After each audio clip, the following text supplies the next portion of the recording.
हाँ जी बेटा, गुड इवनिंग। हाँ जी बच्चों, हमारा टॉपिक चल रहा था इनकम फ्रॉम हाउस प्रॉपर्टी। और बेटा लास्ट क्लास में हमने ग्रॉस एनुअल वैल्यू को कंप्लीट किया था।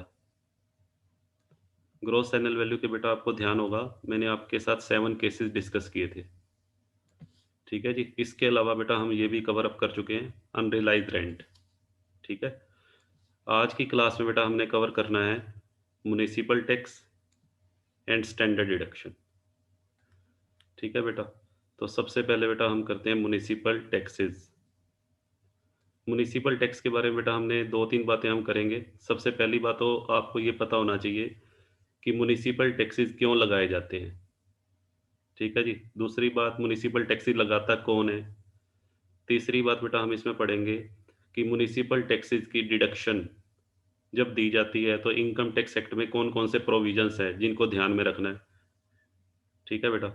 मैंने आपको फर्स्ट डे एक बात बताई थी कि इनकम टैक्स हमेशा इनकम पर लगता है बेटा, ना कि रिसिप्ट पे। ठीक है। तो gross annual value of property, this is just like receipt. हाँ जी बेटा, gross annual value of property ये एक तरह से क्या है, रिसीट। और इनकम कैलकुलेट करने के लिए रिसीट में से बेटा क्या लेस करने जरूरी है, एक्सपेंसेस। तो ये जितने भी लेस करने वाली आइटम्स है बेटा, ठीक है, उसमें से या तो ये एक्सपेंसेस होंगे या कोई लॉस होगा। जैसे अनरियलाइज रेंट बेटा मैंने बताया था एक लॉस है। ठीक है जी। इसके अलावा ये सारे बेटा एक्सपेंसेस है। म्युनिसिपल टैक्स, ये भी बेटा, इसमें भी हम एक्सपेंसेस की बात करेंगे। और ये भी एक एक्सपेंस है, इंटरेस्ट ऑन लोन। ठीक है। तो वन बाय वन बेटा सभी के बारे में हम चर्चा करेंगे। तो आज का जो हमारा डिस्कशन रहेगा वो म्युनिसिपल टैक्स और स्टैंडर्ड डिडक्शन को लेकर होगा बेटा। ठीक है। तो चलिए पहले बात करते हैं म्युनिसिपल टैक्स की।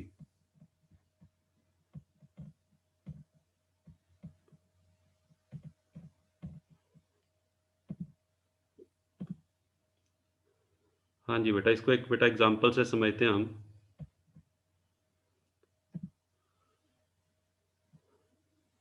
हाँ जी बेटा, देखिए मैंने बेटा अपने एग्जाम्पल में लिया है नगर निगम शिमला। हाँ जी बेटा, ये शिमला का बेटा म्युनिसिपल कॉरपोरेशन है। ठीक है। सबसे पहली बात ये देखिए, कोई भी म्युनिसिपल कॉरपोरेशन हो उसको बेटा एक एरिया अलॉट किया जाता है। ठीक है।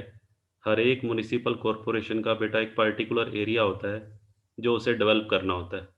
ठीक है। तो ये जो एरिया दिखाया हुआ है, हाँ जी बेटा, ये एरिया किसके अंडर आता है, ये एरिया बेटा आता है नगर निगम शिमला के अंडर। ठीक है। अब नगर निगम शिमला के अंडर जो एरिया आता है, सपोज करो बेटा उस एरिया में, सपोज कर लेता हूँ मैं, 5,000 बेटा मकान है। ठीक है जी। ये जो 5,000 मकानों का एक टाउन हो गया। हाँ जी बेटा। इस टाउन की डेवलपमेंट, इस टाउन की जो डेवलपमेंट है, इस टाउन की बेटा जो मेंटेनेंस है, उसकी रिस्पॉन्सिबिलिटी किसकी है, म्युनिसिपल कॉरपोरेशन शिमला की। अब जनरली कोई भी म्युनिसिपल कॉरपोरेशन हो, वो बेटा कौन कौन सी सर्विसेज प्रोवाइड करता है, उस एरिया के अंदर जितने भी मकान हैं, उस एरिया के अंदर जितने भी लोग रह रहे हैं, उनको वो क्या क्या सुविधाएं देता है। हाँ जी बेटा, इसको एक बार लिख लेते हैं, कौन कौन सी फैसिलिटी प्रोवाइड की जाती है। एक फैसिलिटी तो है बेटा सबसे पहली, हाँ जी बेटा, maintenance of public property. Maintenance of public property. Public property में बेटा क्या आता है, पब्लिक प्रॉपर्टी में आती हैं स्ट्रीट्स, गलियां, लॉन हो गए बेटा, या पार्क कह लीजिए आप। ठीक है बेटा। या स्ट्रीट लाइट्स कह लीजिए। ठीक है बेटा। या सीवरेज सिस्टम कह लीजिए। ये बेटा सब पब्लिक प्रॉपर्टी में आता है। तो पब्लिक प्रॉपर्टी को मेंटेन करना, ये किसका काम है बेटा, म्युनिसिपल कॉरपोरेशन का। अच्छा, और म्युनिसिपल कॉरपोरेशन बेटा क्या क्या काम करता है।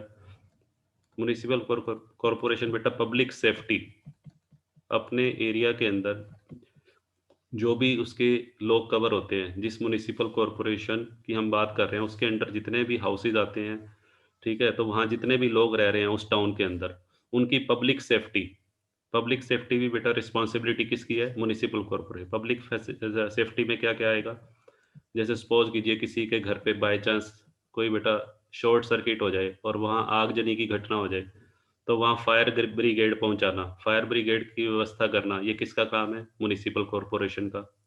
ठीक है जी। और बेटा मान लीजिए कहीं चोरी-चकारी हो जाए किसी के घर पे, तो वहाँ पे पुलिस को पहुँचाना, ये किसका काम है? म्युनिसिपल कॉर्पोरेशन का। ठीक है बेटा? तो पब्लिक सेफ्टी में ये कवर हो गया। अच्छा, और इमरजेंसी मेडिकल सर्विसेज़। हाँ जी बेटा, इमरजेंसी मेडिकल सर्विसेज़। हाँ जी बेटा, किसी के घर पे एम्बुलेंस पहुँचानी है बेटा, एम्बुलेंस की सर्विस प्रोवाइड करना, ये भी नगर पालिका का काम होता है, ठीक है? अगर किसी के घर पे बेटा इमरजेंसी मेडिकल सर्विसेज़ की ज़रूरत है, मान लीजिए किसी को हार्ट अटैक आ गया या कोई भी एक्सीडेंट हो गया, तो वहाँ पे बेटा एम्बुलेंस की व्यवस्था करना, ये भी म्युनिसिपल कॉर्पोरेशन के अंडर आता है। और बेटा सबसे इम्पोर्टेंट जो रूटीन का काम है, सैनिटेशन। हाँ जी बेटा, साफ-सफाई रखना, अपने एरिया की साफ-सफाई रखना। साफ-सफाई में बेटा क्या आता है? हाँ जी बेटा, एक तो सीवरेज व्यवस्था, सीवरेज मैनेजमेंट। हाँ जी बेटा। और क्या हो गया, जैसे लगा लीजिए वेस्ट डिस्पोज़ल। हाँ जी बेटा। आपने देखा होगा कि आजकल हमारे एरियाज़ के अंदर म्युनिसिपल कॉर्पोरेशन का एक व्हीकल आता है, जो घर से बेटा क्या लेके जाता है? वेस्ट। वेस्ट का डिस्पोज़ल करने के लिए ट्रैक्टर की व्यवस्था की गई है। ठीक है? और हाँ जी बेटा, जो पहाड़ी एरिया होते हैं वहाँ पे स्नो रिमूवल स्नो रिमूवल होता है बेटा पहाड़ी एरिया में, जहाँ थोड़े-थोड़े दिनों में विंटर के जो दिनों में बेटा वहाँ स्नो हो जाती है। पूरी जगह बर्फ़ से ढक जाती है, तो बर्फ़ को हटाना, बर्फ़ की वजह से बेटा रास्ते जाम हो जाते हैं, तो उस बर्फ़ को वहाँ से हटाना ताकि ट्रैफ़िक दोबारा से वहाँ से सुचारू रूप से काम कर सके, उसके लिए बेटा स्नो रिमूवल का जो काम है, वो भी कौन करता है? Municipal corporation. तो बेटा जनरली ये सारे काम किसके अंडर आते हैं? म्युनिसिपल कॉर्पोरेशन के अंडर आते हैं, ठीक है? तो म्युनिसिपल कॉर्पोरेशन अपने एरिया के अंदर बेटा ये सारी सुविधाएँ प्रदान करता है, तो इस पे बेटा खर्चा भी आएगा, आएगा या नहीं आएगा बताओ? इन सब सुविधाओं पे बेटा उसका खर्चा आएगा या नहीं आएगा? बिल्कुल आएगा। अच्छा, अब मुझे ये बताओ, उस खर्चे को कवर करने के लिए उस खर्चे को कवर करने के लिए बेटा जो गवर्नमेंट है, वो क्या करेगी? उसके लिए टैक्स लगाएगी। ठीक है जी? उस कॉस्ट को कवर अप करने के लिए क्या किया जाएगा? टैक्स लगाया जाएगा। हाँ जी बेटा, टैक्स किस पे लगाया जाएगा? जो उस एरिया में लोग रहते हैं। उस एरिया में बेटा जितने भी लोग रहते हैं, जैसे मैंने लिया 5,000 लोग रहते हैं, तो 5,000 लोगों से टैक्स वसूल किया जाएगा। ठीक है जी? उस टैक्स को बेटा क्या बोलते हैं हम? लोकल टैक्स ब कह देते हैं, या बेटा उसको किसका नाम दे देते हैं हम? म्युनिसिपल टैक्सेस का। ठीक है? तो क्लियर है सबसे पहली बात कि म्युनिसिपल टैक्स क्यों लगाया जाता है? हाँ जी बेटा, अब देखिए हम एक एग्ज़ाम्पल और लेते हैं यहाँ पर। सपोज़ करो बेटा, हाँ जी बेटा, ये एक मकान का ओनर है, इसी एरिया के अंदर रहता है, जो शिमला म्युनिसिपल कॉर्पोरेशन के अंडर आता है। हाँ जी बेटा, देखिए।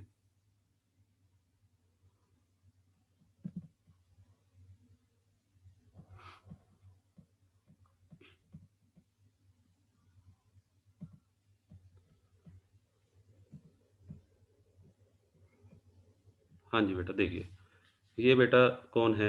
इसका मैं नाम लेता हूँ मिस्टर पिंटू। ये बेटा मिस्टर पिंटू है। हाँ जी बेटा, और ये कौन है बेटा? मिस्टर बिंटू। मिस्टर पिंटू बेटा कौन है? Owner of the house property.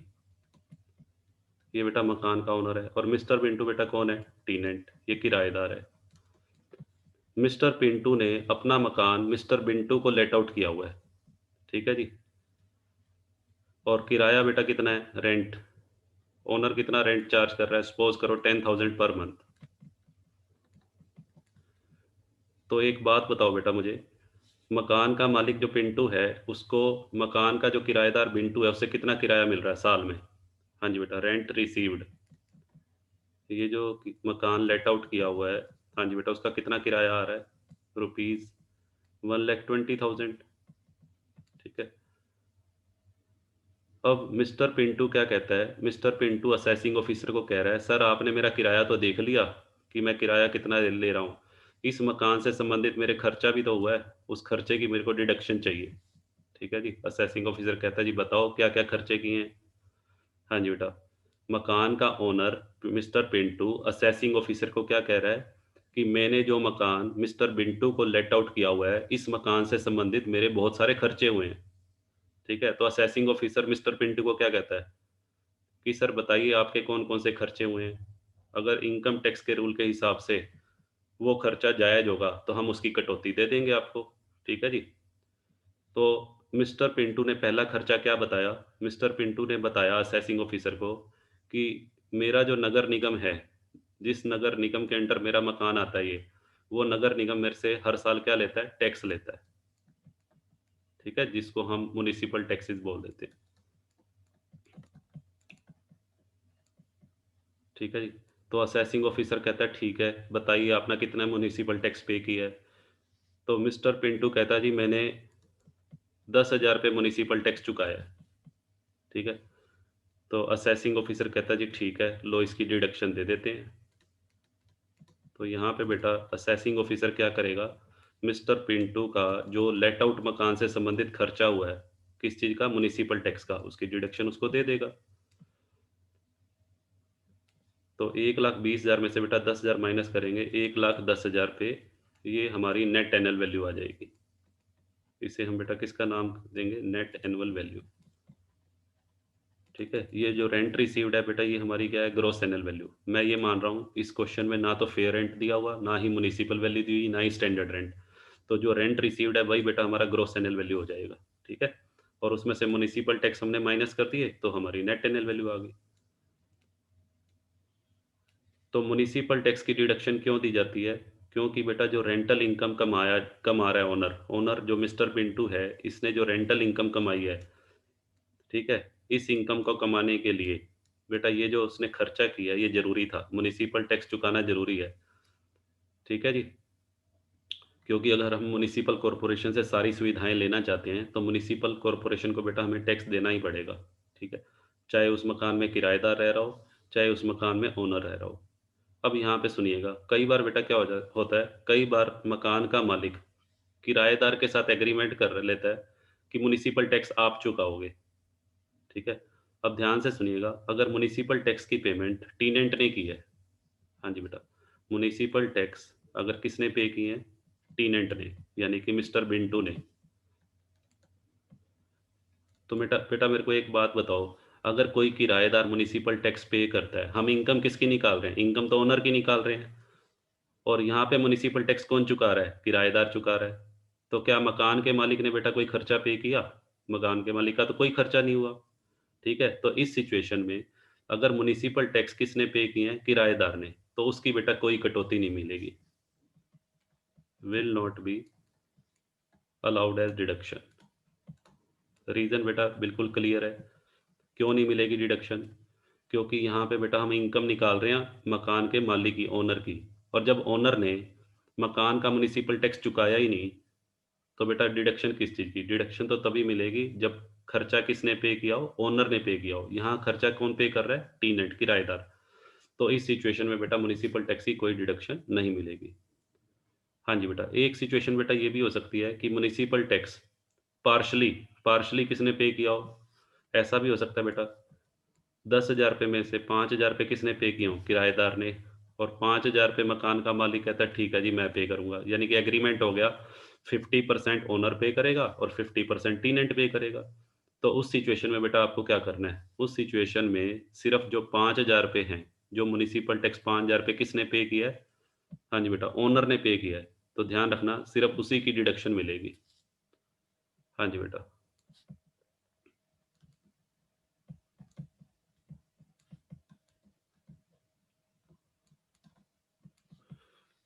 और जो किराएदार बेटा पे करेगा 5,000 रुपए, इसकी कोई डिडक्शन नहीं मिलेगी।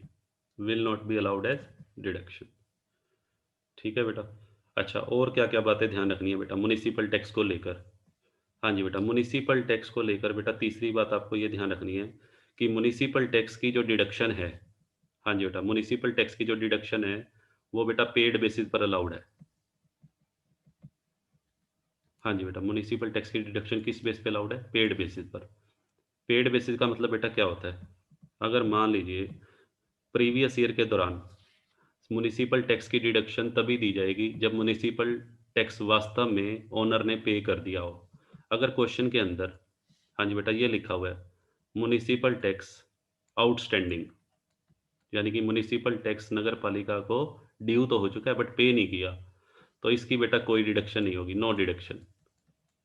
ठीक है, कोई डिडक्शन नहीं दी जाएगी क्योंकि उसकी पेमेंट ही नहीं हुई। अच्छा, दूसरी बात, अगर ऐसे लिखा हुआ है municipal tax due but not paid, हाँ जी बेटा, municipal tax due but not paid, due तो हो चुका है बट पेमेंट, ये भी बेटा एक ही बात है, इसकी भी कोई डिडक्शन नहीं होगी। ठीक है जी, यहाँ मैं लिख देता हूँ नो डिडक्शन। और बेटा क्या हो सकता है, अगर मान लीजिए, हाँ जी बेटा, ये लिखा हुआ है municipal tax, only municipal tax लिखा हुआ है, ठीक है, तो इसको बेटा पेड मान लेंगे। म्युनिसिपल टैक्स लिखा हुआ है बट आगे कुछ वर्ड नहीं लिखा हुआ पेड या अनपेड, तो आपने बेटा इसको क्या एज्यूम कर लेना है, पेड एज्यूम करके, और इसकी डिडक्शन बेटा दे देनी है। ठीक है जी, इसकी बेटा डिडक्शन दी जाएगी। ठीक है, तो म्युनिसिपल टैक्स के बारे में एक तो बेटा ये सिचुएशन हो सकती है। अच्छा, और सुनिए, और बेटा क्या क्या बातें हो सकती हैं म्युनिसिपल टैक्स को लेकर। म्युनिसिपल टैक्स बेटा जो इस ईयर में चुकाया गया है, ध्यान से सुनना ये बात, यहाँ पे बेटा ले लेते हैं 2019-20 में, 2019-20 में जो म्युनिसिपल टैक्स चुकाया गया है उसकी केवल डिडक्शन मिलेगी इस साल में बेटा, जो म्युनिसिपल टैक्स पे किया गया। अब ध्यान रखने वाली बात ये है कि 2019-20 में जो म्युनिसिपल टैक्स पे किया गया है वो जरूरी नहीं है बेटा 19-20 का ही हो सकता है वो पिछले किसी साल का हो, 18-19 का हो, ठीक है, हो सकता है वो 17-18 का हो। तो जिस भी पिछले साल का म्युनिसिपल टैक्स 19-20 में बेटा चुकाया गया है उसकी भी डिडक्शन मिलेगी। मान लीजिए 18-19 का म्युनिसिपल टैक्स था, हाँ जी बेटा, 18-19 का म्युनिसिपल टैक्स 8,000 रुपये बनता है, 2019-20 का म्युनिसिपल टैक्स 10,000 रुपये बनता है, और 20-21 का भी एडवांस में दे दिया। 20-21 का म्युनिसिपल टैक्स मान लो बेटा बनता है 12,000 रुपये, सपोज करो, ठीक है, मैं एज्यूम कर रहा हूँ।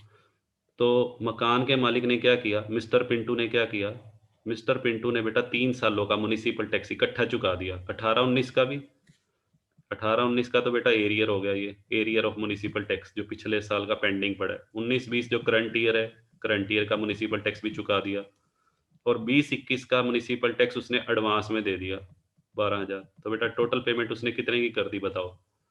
टोटल पेमेंट बेटा कर दी 30,000 की। हाँ जी बेटा, तो 30,000 रुपीज़ जो म्युनिसिपल टैक्स उसने चुकाया है, क्योंकि ये 19-20 में चुकाया गया है, तो उसकी बेटा डिडक्शन मिलेगी। ठीक है, तो आपको क्या-क्या बातें ध्यान रखनी है? सबसे पहली बात बेटा, म्युनिसिपल टैक्स की जो डिडक्शन है वो किस बेस पे अलाउड है? पेड बेसिस पर। दूसरी बात, हाँ जी बेटा, municipal tax paid by owner, सिर्फ म्युनिसिपल टैक्स कौन से लेस होंगे? जो किसने पे किए हैं? ओनर ने पे किए हैं बेटा। ठीक है जी। तीसरी बात, म्युनिसिपल टैक्स जो पे किए गए हैं प्रीवियस ईयर के दौरान, वो किसी भी ईयर के हो सकते हैं बेटा। लास्ट ईयर के भी हो सकते हैं, करंट ईयर के भी हो सकते हैं, और एडवांस नेक्स्ट ईयर के भी बेटा हो सकते हैं। ठीक है, बट कंडीशन ये है कि उनकी पेमेंट कौन से ईयर में की गई हो, 19-20 में की गई हो, तो उसकी भी डिडक्शन मिलेगी। और यदि म्युनिसिपल टैक्स को पे करने की रिस्पॉन्सिबिलिटी किसने ली हुई है? टीनेंट ने ली हुई है, तो टीनेंट ने जो म्युनिसिपल टैक्स बेटा पे किया उसकी कोई डिडक्शन नहीं मिलेगी। क्लियर है बेटा यहाँ तक? चलिए आगे मूव करते हैं।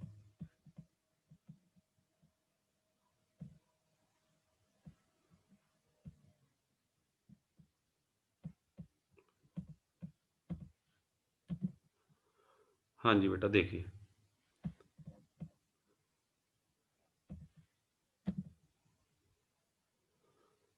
हाँ जी बेटा, एक बार फिर से रिवाइज करवा रहा हूँ बेटा फटाफट से। तो सबसे पहली बात क्या लिखी हुई है? म्युनिसिपल टैक्स बेटा कौन लगाता है? Imposed by local authority. Local authority बेटा कौन सी हो सकती है? म्युनिसिपल कॉरपोरेशन भी हो सकता है, उसको बेटा टाउन एरिया कमेटी भी बोल देते हैं, या कैंटोनमेंट बोर्ड भी बोल देते हैं। हाँ जी बेटा,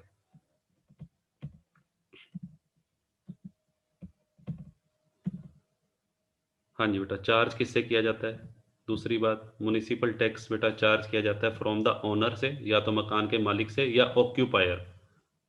ऑक्यूपायर का मतलब जिसने उस प्रॉपर्टी को ऑक्यूपाई किया हुआ है, जो उसमें रह रहा है। तो ऑक्यूपायर बेटा यहाँ पे ऑक्यूपायर का मतलब है टीनेंट, किराएदार। ठीक है, तो इसीलिए लिखा हुआ है चार्ज फ्रॉम ओनर और ऑक्यूपायर। ऑक्यूपायर का मतलब बेटा यहाँ पे टीनेंट से है।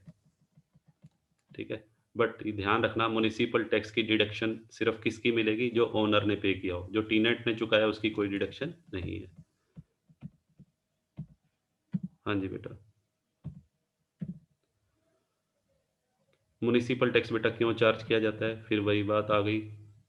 हाँ जी बेटा, to meet the cost of maintaining the area. Municipal corporation के अंडर बेटा जो एरिया आता है, उस एरिया की मेंटेनेंस के लिए, या उस टाउन की मेंटेनेंस कह लीजिए, या उस शहर की मेंटेनेंस के लिए ये पैसा, ठीक है, ये जो टैक्स है चार्ज किया जाता है।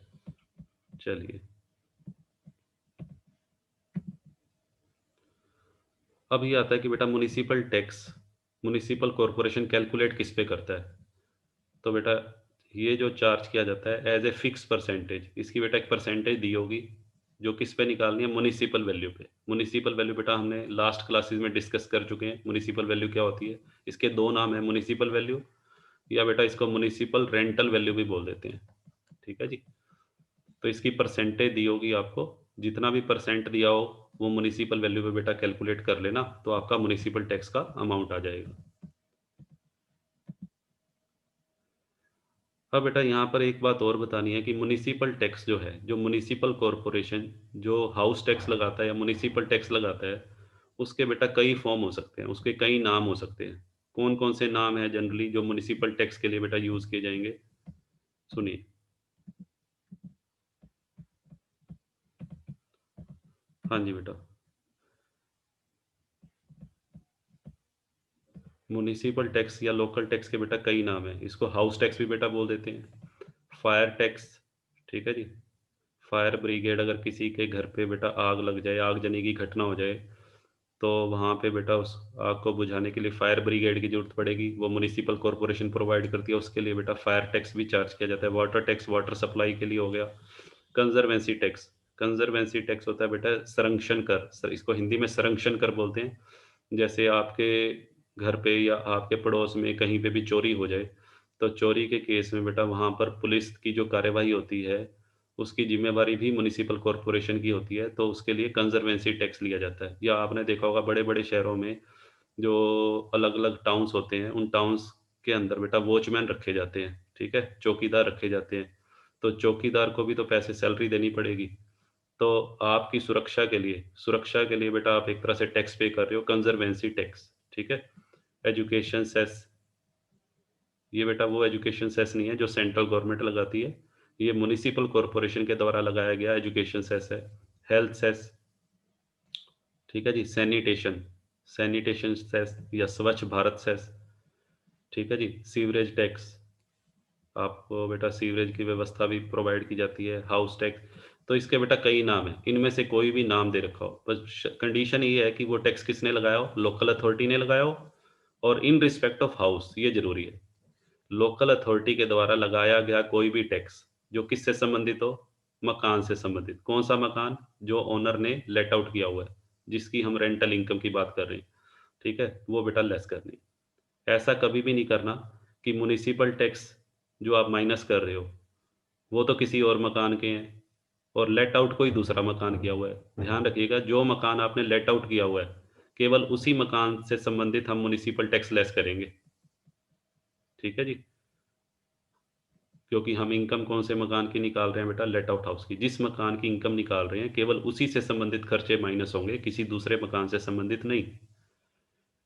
ठीक है बेटा, क्लियर है। चलिए आगे बढ़ते हैं।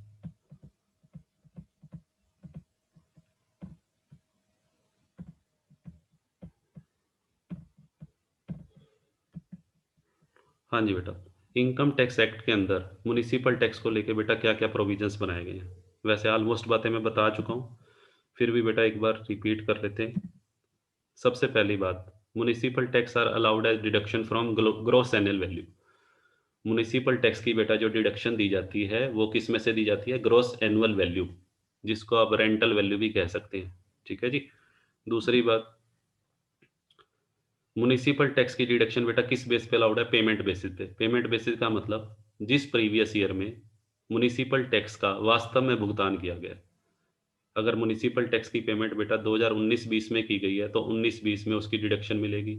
यदि म्युनिसिपल टैक्स की जो पेमेंट है, वो 20-21 में की गई है, तो बेटा कटौती भी 20-21 में मिलेगी। सिंपल सी बात है, जिस साल में जितना भी म्युनिसिपल टैक्स चुकाया गया हो, ठीक है जी? चाहे वो किसी भी साल से संबंधित हो। ये नहीं देखना कि म्युनिसिपल टैक्स कौन से ईयर का चुकाया गया है, बस ये देखना है कौन से ईयर में चुकाया गया है। जिस भी ईयर में वो चुकाया गया है, चाहे वो किसी भी साल का हो, उसकी बेटा डिडक्शन दी जाएगी। ठीक है? तो ये लिखा हुआ है, municipal tax paid in the previous year may be related to any year. Any year का मतलब बेटा क्या होता है? एनी ईयर का मतलब यहाँ पर क्या है? एनी ईयर का मतलब बेटा करंट ईयर। हाँ जी बेटा, करंट ईयर का मतलब 19-20, या बेटा प्रीवियस ईयर, या बेटा नेक्स्ट ईयर। ठीक है जी? चलिए,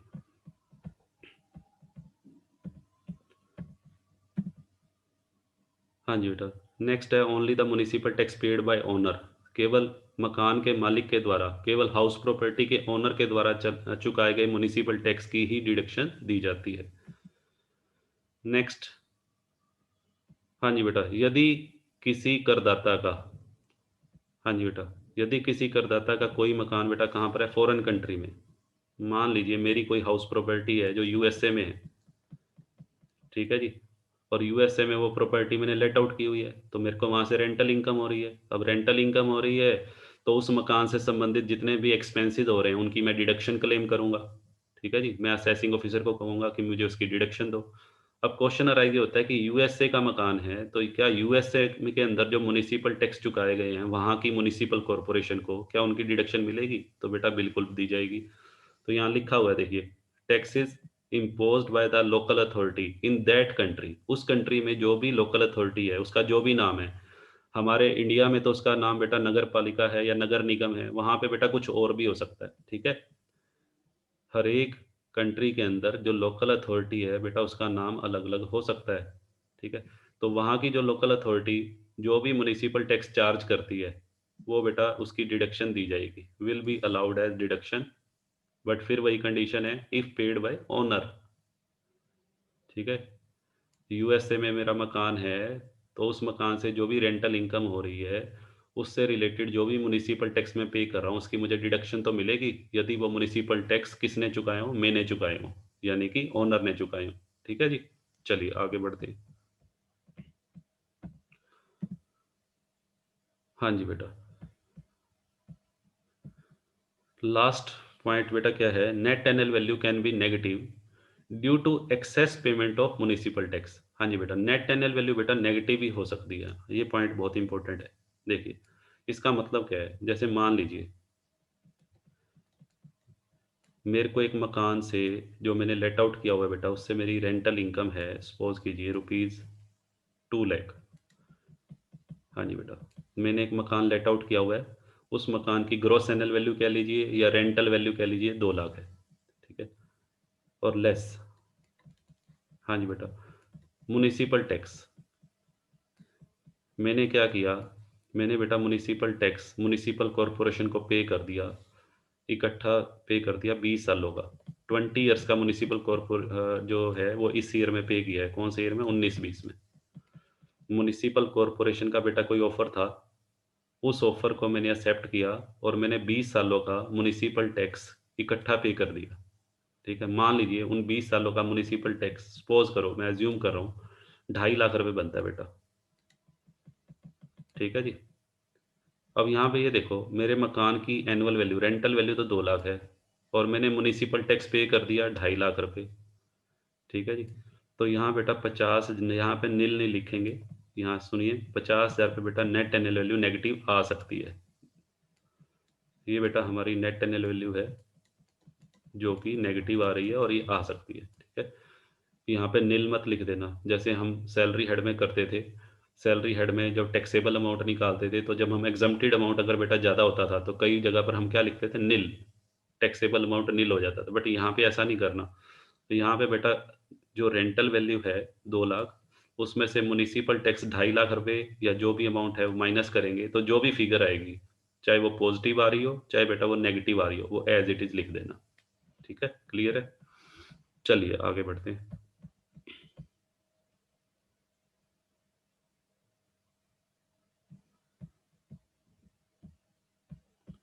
हाँ जी बेटा, देखिए अब बेटा प्रैक्टिस करते हैं हम म्युनिसिपल टैक्स से रिलेटेड। बेटा कुछ सम कर लेते हैं। देखिए सबसे पहला सम बेटा क्या है, मिस्टर आकाश। मिस्टर आकाश एक हाउस प्रॉपर्टी का क्या है, owner, which is let out. हाँ जी बेटा, ये हाउस प्रॉपर्टी क्या है, लेट आउट की हुई है eight A rent of ₹500 per month. The municipal tax are equal to 10% of rent received. हाँ जी बेटा, ध्यान से देखिए, rent received. Compute the annual value of the house if municipal taxes are paid by Akash and 50% municipal tax are paid by tenant. Owner बेटा कौन है यहाँ पर, आकाश। देखिए तो सबसे पहले हम बेटा क्या कैलकुलेट करेंगे, एक्चुअल रेंट, मकान का वास्तविक किराया कितना है, या de facto rent. 500 per month के हिसाब से बेटा 12 मंथ्स का कितना बना बेटा, 6000 हो गया। ठीक है जी। अच्छा, इस क्वेश्चन में बेटा ना तो हमें म्युनिसिपल वैल्यू दे रखी है, ना ही बेटा फेयर रेंट दे रखा है, ना ही बेटा स्टैंडर्ड रेंट दे रखा है। तो एक्सपेक्टेड रेंट तो है ही नहीं, एक तरह से इनकी इनकी तुलना करके बेटा हम एक्सपेक्टेड रेंट निकालते हैं, उसके बारे में कोई सूचना नहीं है। तो आप इस 6000 को ही क्या ट्रीट कर लेंगे, इस 6000 को ही बेटा ग्रॉस एनुअल वैल्यू। तो ग्रॉस एनुअल वैल्यू क्या हो जाएगी, एक्चुअल रेंट, ठीक है, 6000। अब क्या करना है, अब बेटा लेस, लेस हमें क्या करना होता है, म्युनिसिपल टैक्सेस। अब ध्यान से सुनिएगा, म्युनिसिपल टैक्सेस जो फर्स्ट केस है हमारा, उसमें सारा किसने पे किया, आकाश ने, और आकाश कौन है, ओनर है। हाँ जी बेटा, तो म्युनिसिपल टैक्स निकाल लीजिए, 10% of rent received. Rent received बेटा हमारा 6000 है, तो 6000 का 10%। हाँ जी बेटा, 6000 का 10% बेटा हो गया 600, तो 600 की बेटा डिडक्शन दे दो, तो 5400 हमारी क्या आ जाएगी, नेट एनुअल वैल्यू। ये बेटा अभी इनकम फ्रॉम हाउस प्रॉपर्टी नहीं आई, अभी नेट एनुअल वैल्यू आई है, ये हमारा आंसर आ जाएगा, क्योंकि अभी हमारे से पूछा ही क्या है, एनुअल वैल्यू। ये बेटा फर्स्ट केस हो गया। अब आ जाओ सेकंड केस पे। सेकंड केस में बेटा gross annual value, gross annual value तो बेटा हमारी यही रहेगी 6000। ठीक है, और लेस, यहाँ पे बेटा म्युनिसिपल टैक्स कितने माइनस करेंगे बताइए आप, municipal taxes 50% municipal tax are paid by tenant. हाँ जी बेटा, 50% टीनेंट ने पे किए हैं, किराएदार ने, तो इसका मतलब बाकी 50% बेटा वो ओनर ने पे किए हैं। तो हमें ये वाला रेशियो लेना है, 50% जो ओनर ने पे किया है। तो म्युनिसिपल टैक्स 600 बेटा बने थे, 600 तो पूरे साल के हैं, तो इसका 50%, 600 का 50% बेटा 300। ठीक है जी, क्योंकि बाकी के 300 रुपये किराएदार ने चुकाए हैं। तो अब बेटा नेट एनुअल वैल्यू कितनी आएगी, हाँ जी बेटा, ये हमारा आंसर आ जाएगा। हाँ जी बेटा बताइए, क्लियर है बेटा? चलिए आगे मूव करते हैं।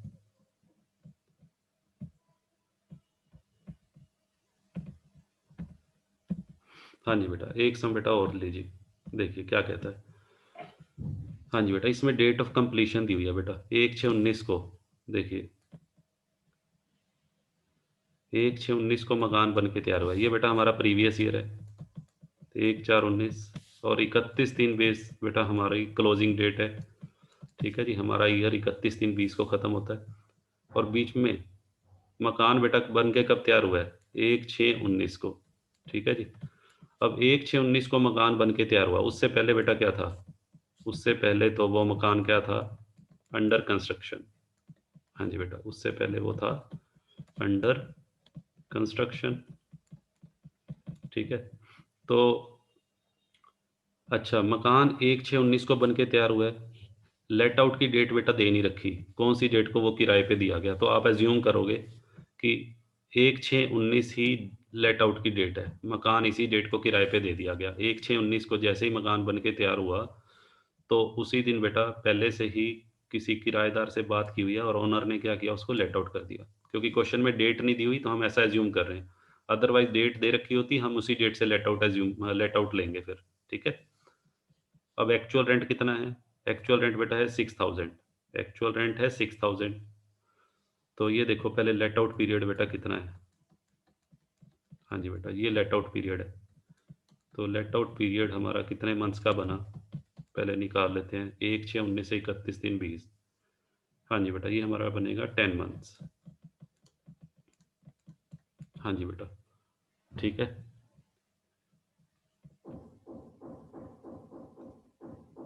हाँ जी बेटा, 10 मंथ्स हमारा लेट आउट पीरियड हो गया। तो 10 मंथ्स का बेटा पहले एक्चुअल रेंट निकाल लीजिए। ठीक है, एक्चुअल रेंट हमारा 10 मंथ्स का बेटा कितना बना, 4000 मल्टीप्लाइड बाई 10, 40,000। हाँ जी बेटा, उसके बाद आ जाओ म्युनिसिपल वैल्यू। म्युनिसिपल वैल्यू भी बेटा हमें कितने मंथ्स की निकालनी पड़ेगी, 10 मंथ्स। म्युनिसिपल वैल्यू 36,000 है। 36,000 बेटा कितने मंथ्स की है, फुल ईयर की, पर एनम है। तो 10 मंथ्स की बेटा निकाल लें। तो 10 मंथ्स की बेटा म्युनिसिपल वैल्यू आ रही है 30,000। हाँ जी बेटा, फेयर रेंट इस क्वेश्चन में बेटा है नहीं, स्टैंडर्ड रेंट भी नहीं है। फेयर रेंट इस क्वेश्चन में गिवन नहीं है, स्टैंडर्ड रेंट भी बेटा नहीं है। तो एक्सपेक्टेड रेंट, एक्सपेक्टेड रेंट तो बेटा यही हो जाएगी म्युनिसिपल वैल्यू। म्युनिसिपल वैल्यू को ही हम किसका नाम दे देंगे, एक्सपेक्टेड रेंट। फिर एक्सपेक्टेड रेंट की तुलना बेटा किससे करनी होती है, एक्चुअल के साथ। इन दोनों का कंपैरिजन करेंगे, विच एवरेज हायर। तो 40,000 पे बेटा हमारी ग्रोस एनुअल वैल्यू आ जाएगी। ग्रोस एनुअल वैल्यू, हाँ जी बेटा, 40,000। ठीक है जी, कैसे निकालते हैं, एक्चुअल रेंट और एक्सपेक्टेड रेंट, विच एवरेज हायर, जो भी बेटा दोनों में हायर होगा। तो वो हमने कैलकुलेट कर लिया, 40,000 आ गया। अब बेटा क्या करना है, लेस। हाँ जी बेटा, लेस म्युनिसिपल टैक्सेस। अब बेटा म्युनिसिपल टैक्स पे कर रहे हैं। म्युनिसिपल टैक्स पहले कैलकुलेट करो, 10% है। हाँ जी बेटा, किसका, म्युनिसिपल वैल्यू का। हाँ जी बेटा, म्युनिसिपल वैल्यू का 10%। अब ध्यान से सुनिएगा, यहाँ पे जो म्युनिसिपल टैक्स की जो पेमेंट की गई होगी, हाँ जी बेटा, म्युनिसिपल टैक्स उसी म्युनिसिपल कॉरपोरेशन को म्युनिसिपल टैक्स उसी दिन से पे किया जाएगा जिस डेट को मकान बन के तैयार हुआ है। कौन सी डेट को मकान बन के तैयार हुआ है, 1/6/19 को। तो इसी पीरियड का बेटा म्युनिसिपल टैक्स लेंगे, 10 मंथ्स का। तो पहले फुल ईयर का म्युनिसिपल टैक्स निकाल लो। हाँ जी बेटा, फुल ईयर का कितना बनेगा, 36,000 का 10%। हाँ जी बेटा, 3600। पूरे साल का म्युनिसिपल टैक्स बेटा बन गया 3600, और इंटू 10/12। तो बेटा ये 3000 आ जाएगा। और ही पेड 50% ऑफ द टैक्स। और पे कितना किया बेटा इसने, म्युनिसिपल टैक्स बनता तो कितना है देखो, म्युनिसिपल टैक्स बेटा 3600 का, 3600 रुपये पूरे साल का बना, 36,000 का 10%। तो हमने 10 मंथ्स का चाहिए बेटा, हमें चाहिए 10 मंथ्स का। तो 10/12 कर दिया। तो 10/12 करके बेटा कितना आया, 3000 आ गया। बट पेमेंट ध्यान से सुनो, पेमेंट कितने की है, ओनर ने सारा का सारा म्युनिसिपल टैक्स नहीं चुकाया, 50% म्युनिसिपल टैक्स चुकाया बेटा सिर्फ 19-20 में। यानी कि बाकी म्युनिसिपल टैक्स बेटा आउटस्टैंडिंग है। ठीक है, तो हमने क्या करना है, 3,000 रुपये का 50% जो इस साल में चुकाया गया 19-20 में, हमें वो म्युनिसिपल टैक्स लेना होता है जो ओनर ने चुकाया और जो इस प्रीवियस ईयर में चुकाया 19-20 में। तो 50% बेटा, 3,000 का 50% बनेगा 1,500 रुपये। 1,500 रुपये बेटा लेस करेंगे। तो 40,000 में से 1,500 लेस करेंगे बेटा, एंड नेट एनुअल वैल्यू आ जाएगी 38,500। ठीक है बेटा, क्लियर है। देखो दोबारा से, पहले हमने ग्रॉस एंड, पहले आपने एक्चुअल रेंट 10 मंथ्स का लेना है, म्युनिसिपल वैल्यू 10 मंथ्स की लेनी है, दोनों को कंपैरिजन कर लो, ग्रॉस एनुअल वैल्यू आ जाएगी। म्युनिसिपल टैक्स बेटा ध्यान रखना, म्युनिसिपल टैक्स 10 मंथ्स का हमें चाहिए। तो म्युनिसिपल टैक्स 10 मंथ्स का निकालने के लिए आपको पहले पूरे साल की म्युनिसिपल वैल्यू पे, या इस पे भी निकाल सकते हो अगर 10 मंथ्स का डायरेक्ट निकालना है, 30,000 का 10%। ठीक है, तो मैंने पहले क्या किया, 36,000 का 10%, 3600 रुपये। और 3600 रुपये बेटा पूरे साल का है, मुझे चाहिए 10 मंथ्स का, तो इंटू 10/12 कर दो, तो ये 10 मंथ्स का आ गया। बट ये 10 मंथ्स का भी ओनर ने पूरा पे नहीं किया। हाँ जी बेटा, म्युनिसिपल टैक्स केवल कितना परसेंट पे किया, 50%। तो 1,500 रुपये बेटा बनेगा, वो माइनस कर दीजिएगा, नेट एनुअल वैल्यू आ जाएगी। ये हमारा आंसर है। ठीक है बेटा, चलिए आगे मूव करते हैं। हाँ जी बेटा, एक सम और देखिए, ये सम भी बेटा बहुत अच्छा है। देखिए, the gross annual value of the house, एक मकान की बेटा ग्रॉस एनुअल वैल्यू, यहाँ पे ग्रॉस एनुअल वैल्यू बेटा आपको गिवन है। कितनी ग्रॉस एनुअल वैल्यू है, हाँ जी बेटा, ग्रॉस एनुअल वैल्यू आपको दी हुई है 1 लाख, ठीक है जी। और ब्रैकेट में बेटा लिखा हुआ है म्युनिसिपल वैल्यू।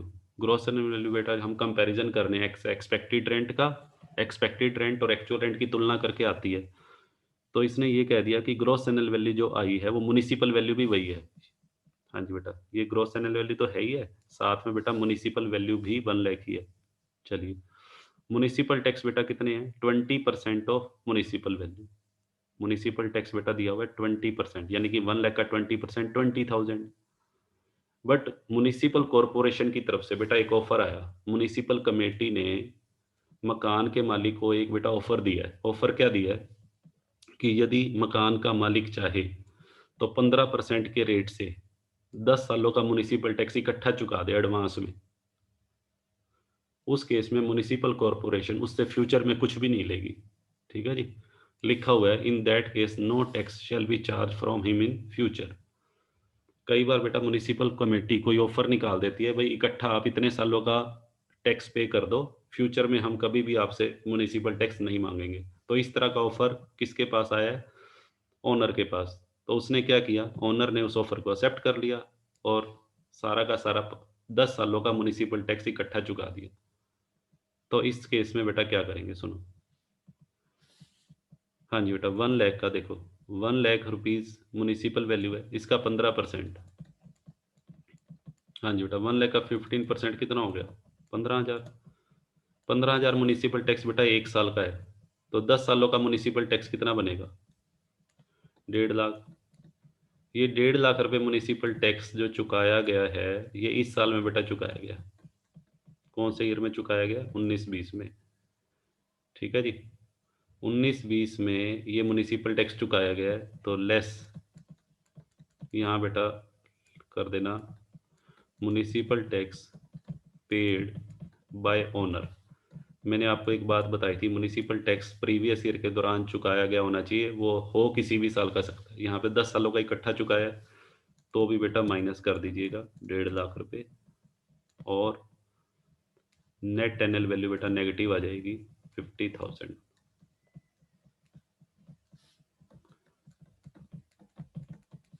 बताओ बेटा, क्लियर है यहाँ तक?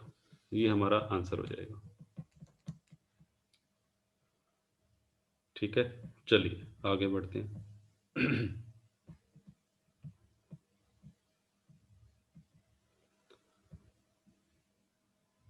हाँ जी बेटा, अब बेटा हम बात करते हैं स्टैंडर्ड डिडक्शन की। म्युनिसिपल टैक्स से रिलेटेड बेटा जितने भी पॉइंट थे वो सारे हम क्लियर कर चुके हैं। अब बेटा आगे मूव करते हैं। हमारा फॉर्मेट क्या था? पहले ग्रॉस एनुअल वैल्यू। हाँ जी बेटा, ग्रॉस एनुअल वैल्यू में से बेटा हमने क्या माइनस किया? Municipal tax. म्युनिसिपल टैक्स के बाद हम अनरिलाइज रेंट। तो म्युनिसिपल टैक्स भी बेटा हमारा कवर ऊपर हो चुका है और अनरिलाइज रेंट भी। तो अब आ जाइए स्टैंडर्ड डिडक्शन पे आते हैं।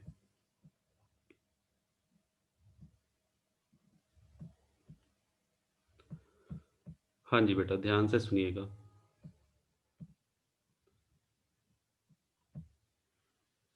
हाँ जी बेटा, यहाँ पे बेटा देखिए, ये फिर से मैंने एग्जांपल लिया बेटा। एक लेट आउट हाउस है, ठीक है जी। ये हाउस किसका है? हाँ जी बेटा, यहाँ पे मैं ले रहा हूँ कि ये बेटा जो हाउस है, सपोज कीजिए ये उसका ओनर है। ठीक है जी, ये उसका ओनर है। हाँ जी बेटा, इसका नाम रख लीजिए कुछ भी, मिस्टर एक्स। और ये बेटा कौन है? ये बेटा टीनेंट है, किराएदार है, मिस्टर वाई। ठीक है बेटा, मिस्टर वाई तो बेटा कौन है? हाँ जी बेटा, ये हमारा टीनेंट है, किराएदार। ठीक है, और मिस्टर एक्स बेटा यहाँ पे कौन है? ये बेटा मैंने मान लिया ओनर। अब ध्यान से सुनिएगा, स्टैंडर्ड डिडक्शन क्यों दी जाती है? ये बेटा हमारा पॉइंट है। जो मकान का बेटा मालिक है, वो कहता है असेसिंग ऑफिसर को, जी मैं मकान से संबंधित मैंने और भी बहुत सारे खर्चे किए हैं। तो असेसिंग ऑफिसर उससे पूछता है, बताओ जी आपके कौन कौन से खर्चे और हुए हैं म्युनिसिपल टैक्स के अलावा? तो मकान का जो मालिक है बेटा वो खर्चे गिनवा रहा है कि मेरे कौन-कौन से खर्चे हुए हैं, ठीक है? तो सबसे पहला खर्चा जो इस मकान से संबंधित है और जो कौन बियर कर रहा है? ओनर बियर कर रहा है। हाँ जी बेटा, सुनिएगा ध्यान से। सबसे पहला खर्चा कहता है कलेक्शन चार्जेस। सबसे पहला खर्चा बेटा ओनर कहता है कि मेरे कलेक्शन चार्जेस लगे हैं। असेसिंग ऑफिसर ने पूछा किस चीज़ के कलेक्शन चार्जेस आपने पे किए हैं, ठीक है जी। तो ओनर क्या कहता है जी, मेरा जो किराएदार है उससे किराया मेरा बैंक कलेक्ट करता है। मेरा एक्सिस बैंक में अकाउंट है और मैंने एक्सिस बैंक की ड्यूटी लगाई हुई है किराएदार से किराया कलेक्ट करने की, और एक्सिस बैंक मेरे किराएदार से किराया कलेक्ट करके मेरे अकाउंट में जमा करता है, और उसके बदले में एक्सिस बैंक मेरे से कुछ चार्जेस लेता है। तो असेसिंग ऑफिसर कहता है बताओ जी कितने चार्जेस लिए, ठीक है? तो ओनर कहता है जी साल के 800 रुपये बैंक लेता है मेरे से कलेक्शन चार्जेस। ठीक है जी। असेसिंग ऑफिसर कहता है और बताओ, और आपका इस मकान से संबंधित क्या खर्चा हुआ? ठीक है जी। तो ओनर बता रहा है अपना खर्चा। ओनर कहता है जी ये जो मकान है, ये मेरी लीज़ की लैंड पे बनाया हुआ है, ज़मीन पट्टे पर लेकर बनाया हुआ है, ठीक है? इसकी जो ज़मीन है, जिस ज़मीन पर ये मकान बना हुआ है, वो ज़मीन मेरी नहीं है, वो ज़मीन किसकी है? लीज़ की, पट्टे पे ली हुई है मैंने, और उसके ऊपर मकान मैंने बनाया है। और मैंने आपको एक बात बताई थी, हाँ जी बेटा, कोई व्यक्ति अगर ज़मीन पट्टे पर लेकर उस पे मकान का निर्माण करता है, तो ओनर किसको माना जाता है? ओनर उसको नहीं माना जाता जिसकी ज़मीन है, बल्कि उसको माना जाता है जिसने उसका निर्माण किया है, ठीक है? तो निर्माण किसने किया है? एक्स ने, तो ओनर किसको माना जाएगा? एक्स। बट ये जो ज़मीन पट्टे पर ली हुई है बेटा, ये जो ज़मीन पट्टे पर ली हुई है, उसका किराया तो देना पड़ेगा, ठीक है? ग्राउंड रेंट, उसका किराया जो दिया जाता है, उसको बोलते हैं ग्राउंड रेंट, ठीक है जी?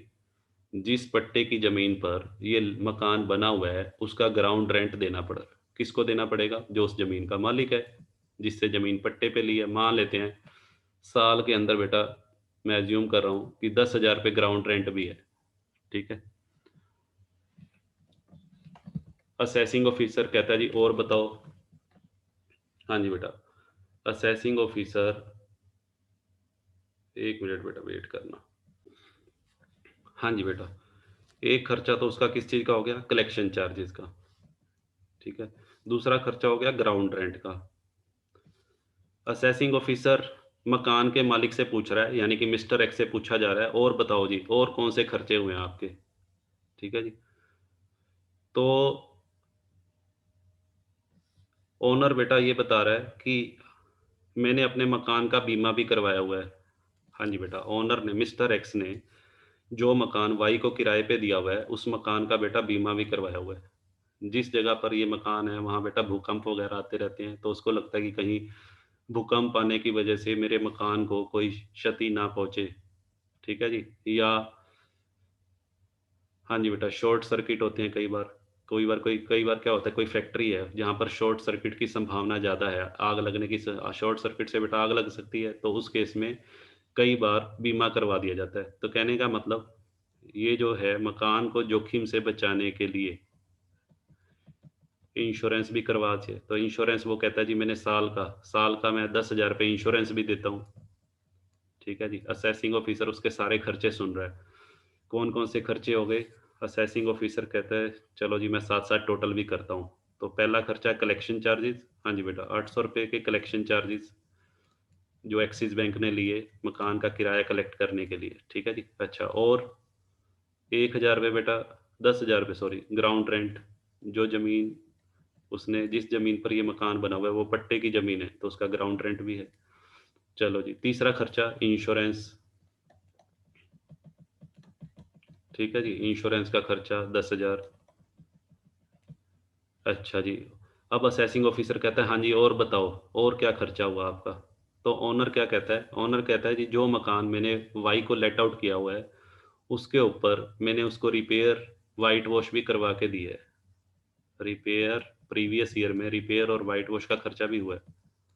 तो असेसिंग ऑफिसर कहता है जी ठीक है बताओ कितना खर्चा हुआ है? तो कहता है जी मेरा 20,000 रुपए खर्चा हो गया। ठीक है जी। चलो, असेसिंग ऑफिसर कहता है ठीक है जी मैं नोट कर रहा हूँ आपका, रिपेयर एंड व्हाइट वॉश।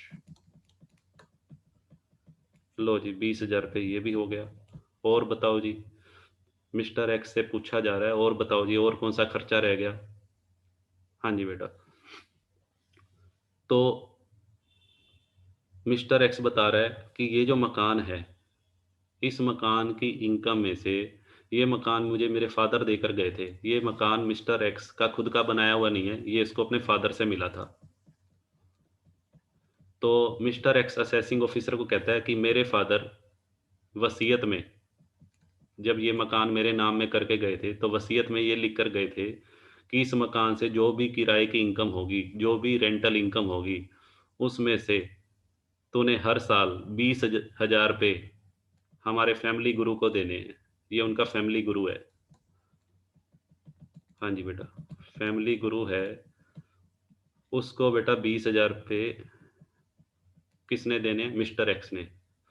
क्योंकि उसके फादर, मिस्टर एक्स के फादर वसीयत में लिख के गए थे, भाई ये ना, ये जो मकान है, ये मैं तेरे नाम में करके तो जा रहा हूँ, बट इस मकान की रेंटल इनकम में से तो 20,000 रुपये हमारे जो फैमिली गुरु हैं, बाबा रामदेव या जो भी हैं, उनको आप पे करोगे। ठीक है जी। इसको एनुअल चार्ज बोलते हैं, annual charge on the property. ठीक है, 20,000 रुपये का एनुअल चार्ज है। तो ठीक है जी, ये सारे खर्चे की कौन नोट कर रहा है? ये सारे खर्चे बेटा असेसिंग ऑफिसर नोट कर रहा है कि मकान से संबंधित क्या क्या खर्चे हुए। ठीक है जी। तो इन सब खर्चों का टोटल असेसिंग ऑफिसर ने कर लिया। असेसिंग ऑफिसर कहता है और कोई खर्चा हो तो अभी भी बता दो, बट एक्स कहता है नहीं जी ये सब खर्चे हैं। तो असेसिंग ऑफिसर कहता है ठीक है, 20, 20, 40, 10, 50, 10, 60, 60,800 रुपये हो गए। हाँ जी बेटा, 60,800 रुपये खर्चा हो गया था किसका? मिस्टर एक्स का खर्चा। किस मकान से संबंधित है ये बेटा? ये सारा खर्चा इस मकान से संबंधित है। ठीक है। तो और मिस्टर एक्स ने ये खर्चे बेटा क्यों गिनवाए हैं? मिस्टर एक्स ने असेसिंग ऑफिसर को ये खर्चे इसलिए गिनवाए हैं ताकि असेसिंग ऑफिसर इन खर्चों की क्या दे दे? डिडक्शन। किस में से? रेंटल इनकम में से। ठीक है, नेट एनुअल वैल्यू में से। तो अब क्वेश्चन अराइज ये होता है कि क्या असेसिंग ऑफिसर इन सब खर्चों की डिडक्शन उसको देगा या नहीं देगा? हाँ जी बेटा, तो ध्यान से सुनिएगा। इनकम टैक्स डिपार्टमेंट क्या कहता है? इनकम टैक्स डिपार्टमेंट ये कहता है कि असेसी ने जो भी खर्चे किए हैं, करदाता ने जो भी खर्चे किए हैं, उन खर्चों की, एक्चुअल एक्सपेंसेस की कोई डिडक्शन नहीं मिलेगी। रूल बेटा क्या है यहाँ पर? No deduction of actual expenses. Actual expenses का मतलब वास्तविक खर्चा जो भी हुआ उसकी कोई डिडक्शन नहीं है। तो वास्तविक खर्चा बेटा कितना हुआ है? 60,800। इस 60,800 की कोई डिडक्शन नहीं दी जाएगी। किसको? एक्स को। एक्स की इनकम निकालते समय, हाँ जी बेटा, उसको कोई डिडक्शन नहीं दी जाएगी। तो गवर्नमेंट ने एक फिक्स रूल बनाया हुआ है यहाँ पर। गवर्नमेंट कहती है कि हम 30% आपकी नेट एनएल वैल्यू का, 30% ऑफ नेट एनएल वैल्यू, जो भी आपकी नेट एनएल वैल्यू है उसका हम 30% खर्चा मान लेंगे। कौन सा खर्चा? ये सारे। इन सभी खर्चों के लिए गवर्नमेंट एक फ्लैट डिडक्शन देती है जिसको हम स्टैंडर्ड डिडक्शन बोलते हैं। और स्टैंडर्ड डिडक्शन का बेटा अमाउंट कितना है? 30%, और ये सभी को दी जाएगी। हाँ जी बेटा, ये जो स्टैंडर्ड डिडक्शन है, गिवन टू ऑल असेसी, जिसकी भी हाउस प्रॉपर्टी की इनकम है। हाँ जी बेटा, गिवन टू ऑल असेसी, सभी करदाताओं को दी जाएगी जिनकी हाउस प्रॉपर्टी हेड की इनकम है। उनको बेटा ये डिडक्शन मिलेगी मिलेगी, चाहे उन्होंने कुछ खर्चा किया हो चाहे ना किया हो, चाहे कम किया हो चाहे ज़्यादा किया हो। एक्चुअल एक्सपेंडिचर को इग्नोर करना है। हाँ जी बेटा, वास्तविक खर्चा चाहे जितना भी हो, कम है, ज़्यादा है, या बिल्कुल भी नहीं किया, मान लो उसने कोई खर्चा नहीं किया, तब भी उसको उसको भी बेटा ये मिलेगी। ठीक है। तो आपको ध्यान रखना है कि स्टैंडर्ड डिडक्शन जो दी जाती है वो बेटा उन खर्चों को कंपनसेट करने के लिए दी जाती है जो मकान से संबंधित हैं। कौन से मकान से संबंधित? जो मकान करदाता ने लेट आउट किया हुआ है, किराए पे दे रखा है। ठीक है। बट एक्चुअल अमाउंट की कोई डिडक्शन नहीं दी जाएगी, वास्तविक खर्चे को इग्नोर किया जाएगा। वास्तविक खर्चों के स्थान पर बेटा एक फिक्स अमाउंट, एक फिक्स अमाउंट नहीं, एक फिक्स परसेंटेज कह सकते हैं आप, एक फिक्स परसेंटेज जो है वो बेटा डिडक्शन के रूप में अलाउ की जाएगी। और वो फिक्स परसेंटेज क्या है? 30%। 30% किसका बेटा? नेट एनुअल वैल्यू का। ठीक है जी, ध्यान से देखिएगा, net annual value, not gross annual value. देखो बेटा, क्लियर है यहाँ तक? चलिए आगे मूव करते हैं। हाँ जी बेटा, अब पढ़ते हैं। देखिए, अभी जो बातें मैंने बताई हैं, अब उसको लिखना कैसे है एग्जाम में अगर आ जाता है तो। स्टैंडर्ड डिडक्शन का बेटा एक तो सेक्शन ध्यान रखना है, सेक्शन 24 सब सेक्शन ए किस में से दी जाती है? नेट एनुअल वैल्यू में से। हाँ जी बेटा, 30% of net annual value. Net annual value का बेटा 30% फ्लैट डिडक्शन। ठीक है जी, इसको फ्लैट डिडक्शन बोलते हैं। Actual expenses are to be ignored, वास्तविक खर्चों को बेटा इग्नोर करना है। प्रोवाइडेड टू ऑल असेसी, सभी करदाताओं को बेटा ये डिडक्शन मिलेगी जिनकी हाउस प्रॉपर्टी हेड की इनकम है। Even if the owner has not incurred any expense, चाहे करदाता ने, चाहे मकान के मालिक ने अपनी जेब से 1 रुपया भी खर्च ना किया हो, उसको भी बेटा ये डिडक्शन मिलेगी। ठीक है जी, अगर मकान के मालिक ने बेटा जो पीछे मैंने आपको खर्चे बताए हैं उन खर्चों में पे एक भी पैसा खर्च नहीं किया, 1 रुपया भी खर्च नहीं किया, तो कोई डिडक्शन नहीं दी जाएगी। ओ सॉरी, तब भी ये डिडक्शन मिलेगी। ठीक है बेटा, तब भी इस डिडक्शन को अलाउ किया जाएगा, तो इसलिए लिखा हुआ है प्रोवाइडेड टू ऑल असेसी। आगे क्या कहता है? No standard deduction is allowed in respect of self occupied house. यदि कोई मकान लेट आउट नहीं किया हुआ, करदाता खुद के लिए रहने के लिए यूज कर रहा है। हाँ जी बेटा, ध्यान से सुनिए, यदि कोई मकान किराए पे ही नहीं दे रखा बल्कि मकान का मालिक खुद के रहने के लिए उसका प्रयोग कर रहा है, तो उस मकान से संबंधित स्टैंडर्ड कोई भी स्टैंडर्ड डिडक्शन लेस नहीं होगी। ठीक है जी, स्टैंडर्ड डिडक्शन केवल जो लेस होती है बेटा वो लेट आउट हाउस। ध्यान से सुनिए, स्टैंडर्ड डिडक्शन जो लेस होगी वो केवल उस मकान के संबंध में लेस होगी जो मकान किराए पर दिया गया है। ठीक है जी, यदि कोई मकान खुद के रहने के लिए प्रयोग हो रहा है तो उस मकान से संबंधित किसी तरह की कोई स्टैंडर्ड डिडक्शन लेस नहीं होगी। वैसे भी जो बेटा सेल्फ ऑक्यूपाइड हाउस होता है उसकी एनुअल वैल्यू नील होती है, और अगर एनुअल वैल्यू ही नील है तो स्टैंडर्ड डिडक्शन का अमाउंट बेटा वैसे ही नील होगा, क्योंकि स्टैंडर्ड डिडक्शन की जो परसेंटेज होती है 30% वो नेट एनुअल वैल्यू का होती है। तो अगर मैं नील का 30% करूंगा, हाँ जी बेटा, एनुअल वैल्यू नील है और उसका 30% जब आप करोगे तो वैसे भी नील ही आएगा। ठीक है, बट ये कैलकुलेशन भी आपको करने की ज़रूरत नहीं है, क्योंकि स्टैंडर्ड डिडक्शन बेटा अलाउड ही नहीं की जाती। ठीक है, चलिए अब देखो, no standard deduction is allowed if net annual value is negative. हाँ जी बेटा, यदि नेट एनुअल वैल्यू नेगेटिव है, पहले से नेट एनुअल वैल्यू नेगेटिव कब आती है? अभी पीछे आई थी, पिछले क्वेश्चन में हमने किया था। हाँ जी बेटा, जब ग्रोस एनुअल वैल्यू, जैसे मान लीजिए ग्रोस एनुअल वैल्यू बेटा 1 लाख है, और म्युनिसिपल टैक्स कितना पे कर दिया ओनर ने? 1.5 लाख रुपए।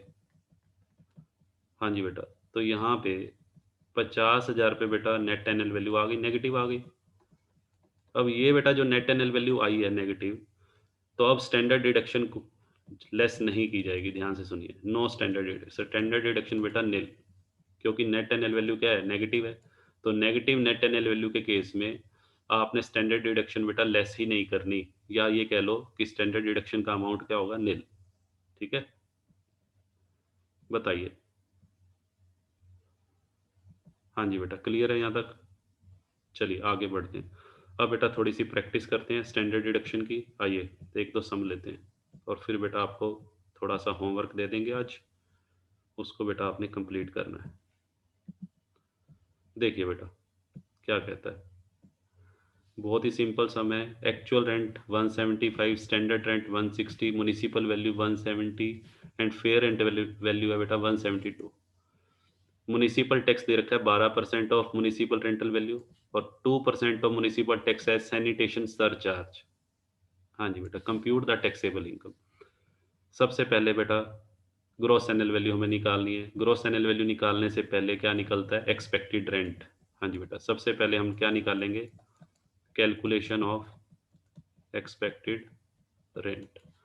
एक्सपेक्टेड रेंट बेटा कैसे निकालते हैं, सुनिए। पहला स्टेप, म्युनिसिपल वैल्यू और fair rental value which average higher. हाँ जी बेटा, सबसे पहला स्टेप होता है म्युनिसिपल वैल्यू और fair rental value which average higher. तो कंपैरिजन कर लो बेटा, विच एवरेज हाइयर बन रहा है 172। ठीक है जी, सेकंड स्टेप, इस अमाउंट को जो 1,72,000 स्टेप 1 में अमाउंट आया बेटा, इस अमाउंट की तुलना करनी है स्टैंडर्ड रेंट के साथ। तो 1,72,000 और स्टैंडर्ड रेंट विच एवरेज लेस। यहाँ तो बेटा क्या देखना है, विच एवरेज हायर। हाँ जी बेटा, यहाँ पे क्या देखना है, विच एवरेज लेस। तो विच एवरेज लेस बेटा कौन सा है बताओ। स्टैंडर्ड रेंट हमारा है 160, 1,72,000 और 1,60,000। तो यहाँ बेटा 1,60 आ जाएगा। ये 1,60,000 पे क्या आ गया, एक्सपेक्टेड रेंट। हाँ जी बेटा, एक्सपेक्टेड रेंट बेटा आ गया हमारा। हाँ जी।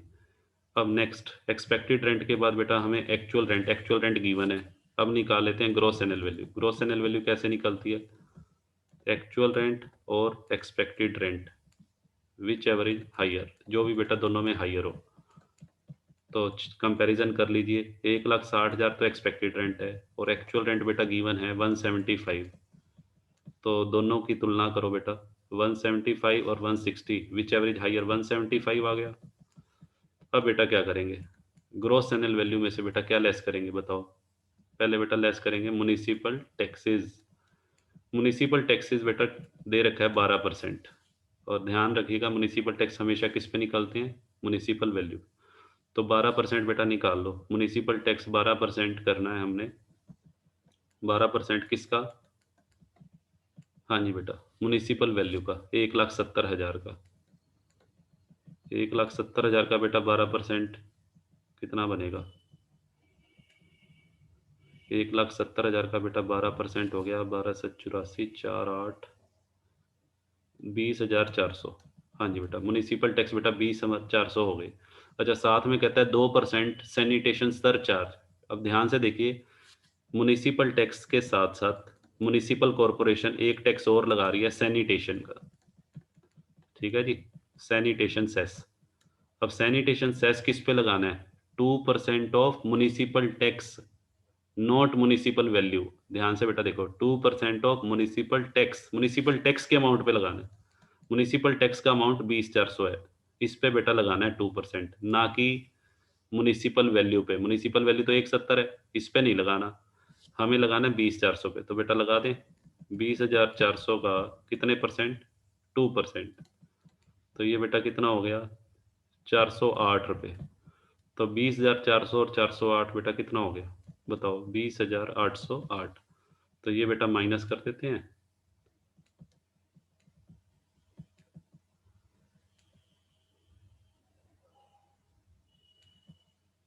ये बेटा आ जाएगा आई थिंक 1,54,192। ये बेटा हमारी नेट एनुअल वैल्यू आ गई। ठीक है जी, ये हमारा फाइनल आंसर आ गया।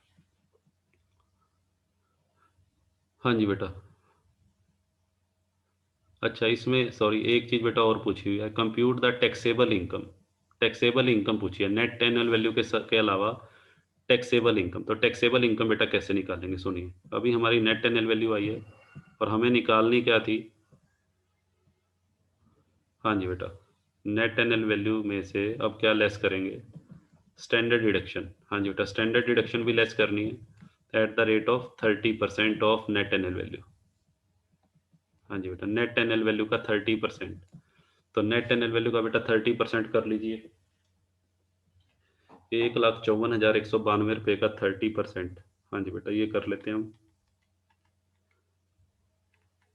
तो ये बेटा आ जाएगा, ये बेटा आ रहा है 46,257 रुपये। हाँ जी बेटा, ये माइनस और कर देंगे बेटा, 46,258 कर लेता हूँ बेटा, 57 रुपये 60 पैसे है, तो 258 कर दिया मैंने। तो ये बेटा माइनस कर देंगे हम 1,54,192 में से। तो ये बेटा आ जाएगा 1,07,934 रुपये। हाँ जी बेटा, 107,934। ठीक है बेटा, ये हमारी टैक्सेबल इनकम आ गई हाउस प्रॉपर्टी की। इंटरेस्ट ऑन लोन बेटा लिखा हुआ है, हाँ जी, एक डिडक्शन और होती है इंटरेस्ट ऑन लोन की, बट लिखा हुआ है assuming that there is no interest on loan. ठीक है जी। तो सबसे पहले बेटा हमने क्या निकाला, ध्यान से सुनिए। सबसे पहले बेटा ये एक्सपेक्टेड रेंट, एक्सपेक्टेड रेंट बेटा वर्किंग नोट में निकालना है हमेशा। ठीक है, ग्रॉस चैनल वैल्यू ये भी वर्किंग नोट में आप निकालोगे, यहाँ तक का ये सारा। हाँ जी बेटा, ये वर्किंग नोट है। तो क्वेश्चन यहाँ से स्टार्ट होगा, ग्रॉस चैनल वैल्यू 1,75,000, उसके बाद म्युनिसिपल टैक्सेस। म्युनिसिपल टैक्स की कैलकुलेशन बेटा वर्किंग नोट में दिखा सकते हो और यहाँ पे टोटल लिख दो, ठीक है। और ये स्टैंडर्ड डिडक्शन, इसकी बेटा फिक्स परसेंटेज है 30%, वो लेस करो, आपका आंसर आ जाएगा। चलिए आगे बढ़ते हैं।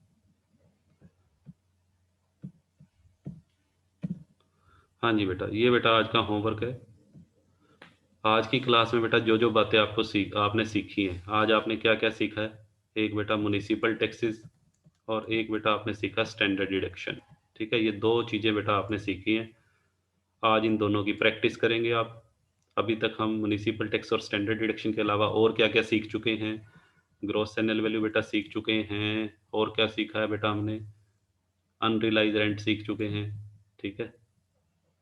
तो ये बेटा आपने इनसे रिलेटेड सारे सम हैं ये, एग्जाम्पल 1 to 7 और क्वेश्चन नंबर 1 to 5 लॉन्ग और 1 to 3 5 शॉर्ट, ये बेटा आपने करने हैं कौन सी बुक से, HC मेहरोत्रा। और किसी बुक से भी बेटा अगर आप प्रैक्टिस करना चाहें तो कर सकते हैं, मुझे कोई प्रॉब्लम नहीं है। यदि वहाँ से कोई प्रॉब्लम आए तो आप लेके आ सकते हैं, ठीक है जी। क्लियर है बेटा। तो आज की क्लास को यहीं ओवर करते हैं, बाय बाय, गुड नाइट।